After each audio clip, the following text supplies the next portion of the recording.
जिस आत्मा से आध्यात्मिक शक्ति प्राप्त होती है, अर्थात जो आत्मा आध्यात्मिक शक्ति प्रदान करती है, उसे गुरु या आचार्य कहते हैं।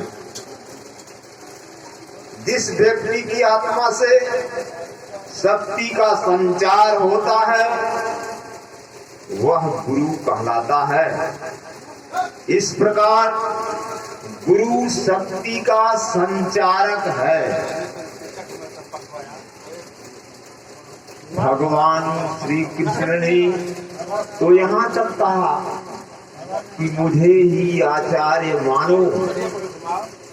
वे गुरुओं के भी गुरु है, जैसे वसुदेव सुतम देवकं चारूरमर्दनम्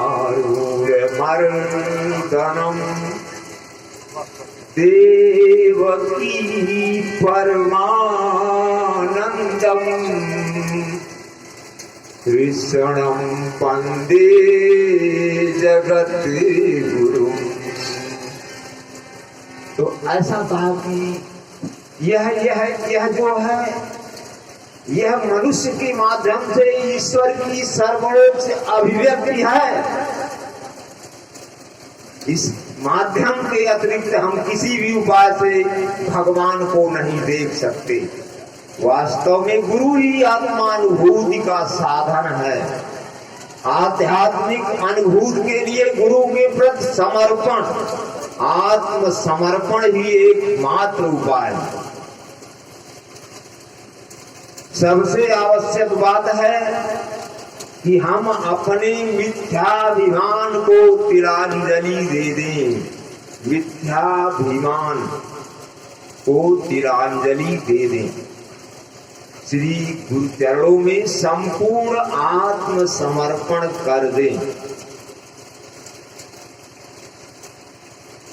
हमारे वर्तमान जीवन में जो कुछ है, वह हमारे पूर्व जीवन के कार्यों एवं विचारों का प्रतिफल है, और जो भी भविष्य में बनेंगे वह हमारे वर्तमान कार्यों एवं विचारों का परिणाम होगा।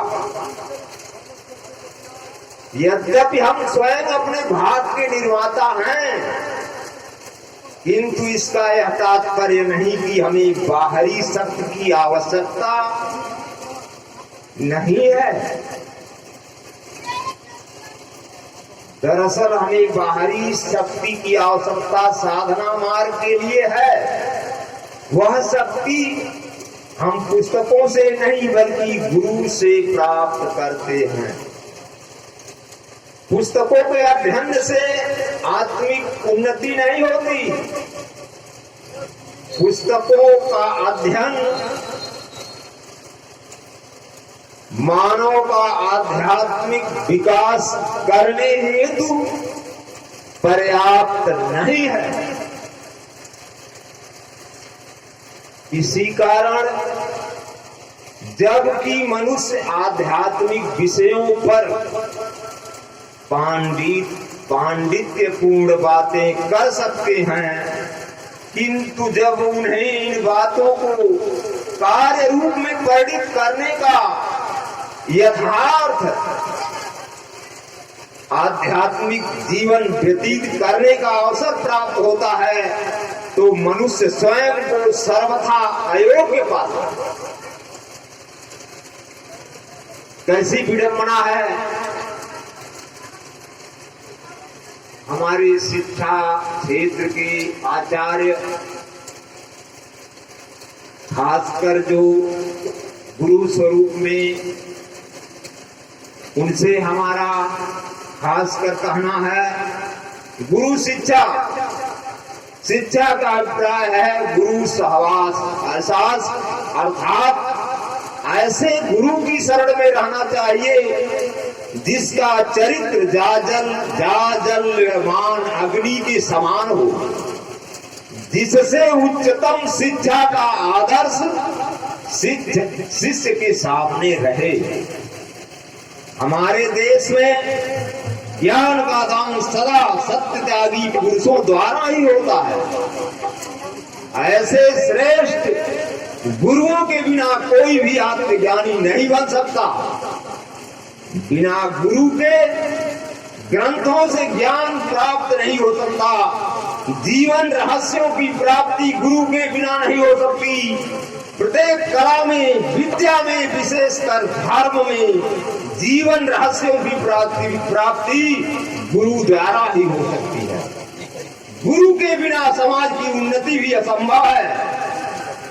गुरु माता पिता से भी श्रेष्ठ है। मेरे माता पिता ने शरीर दिया है, किंतु मेरे गुरु ने आगम में नया जन्म दिया है और मेरी जीवात्मा को मुक्ति का मार्ग बताया। गुरु ही धर्म पिपासु को दिव्य दृष्टि प्रदान करते हैं। मैं गुरु को कोट शब्द नहीं है, इन शब्दों से वाणी को विराम लग जाता है। जब उस भाव में होता हूं, क्या कहूं, उस वर्णन कैसे करूं। चरित्रवान गुरु के आदर्श जीवन के अनुकरण द्वारा ही बालक का अंतः सुप्त देवत्व जागृत किया जा सकता है। जिन आचार्यों का सत्य तथा ज्ञान सूर्य के समान भास्कर होता है, वे संसार में सर्वोच्च महापुरुष हैं और अधिकांश मानवता उनकी उपासना ईश्वर के रूप में करती है। किंतु हम अपेक्षाकृत लघुत्तम व्यक्तियों से भी आध्यात्मिक सहायता ले सकते हैं, मगर इनमें अंतर्दृष्टि का अभाव है जिससे हम गुरु के संबंध में यथार्थ विचार कर सकें। अतः अच्छे गुरु तथा शिष्य के संबंध में कुछ कसौटियां और शर्त आवश्यक है। गुरु को धन, नाम, यश संबंधी स्वार्थ सिद्धि के लिए शिक्षा नहीं देनी चाहिए। उनके कार्य तो केवल प्रेम से सारी मानव जात के प्रति विशुद्ध प्रेम से ही प्रेरित होने चाहिए। आध्यात्मिक शक्ति का संचार केवल शुद्ध प्रेम के माध्यम से हो सकता है। किसी प्रकार का स्वार्थपूर्ण भाव जैसे कि लाभ या यश की इच्छा तुरंत ही इस प्रेम रूपी माध्यम को नष्ट कर देती है। भगवान प्रेम स्वरूप हैं और जिन्होंने इस तत्व को प्राप्त कर लिया, वे ही मनुष्य को शुद्ध सत्व ईश्वर को जानने की शिक्षा दे सकते हैं। इसी के साथ हम अपने शब्दों को विराम देते हैं। सत और नमन है हमारी आवाज जिस भी जीवात्मा के कान में पड़ती हो, उस जीवात्मा को हम कोट को दंडवत प्रणाम करते हैं।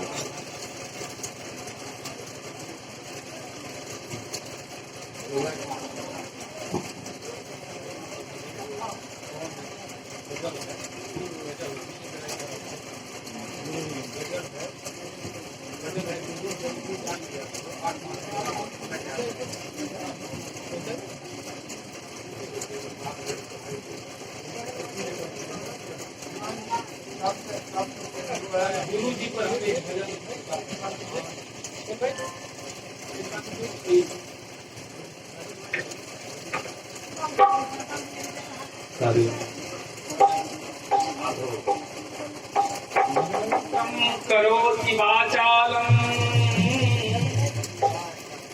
पंगुलंगते गिरि यत् कृपातमहं वन्दे परमानन्दमाधवम्।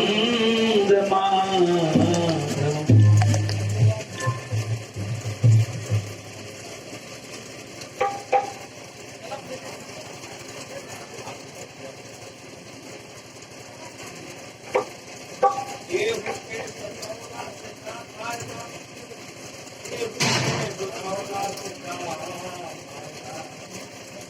तेरा प्रेम के रोग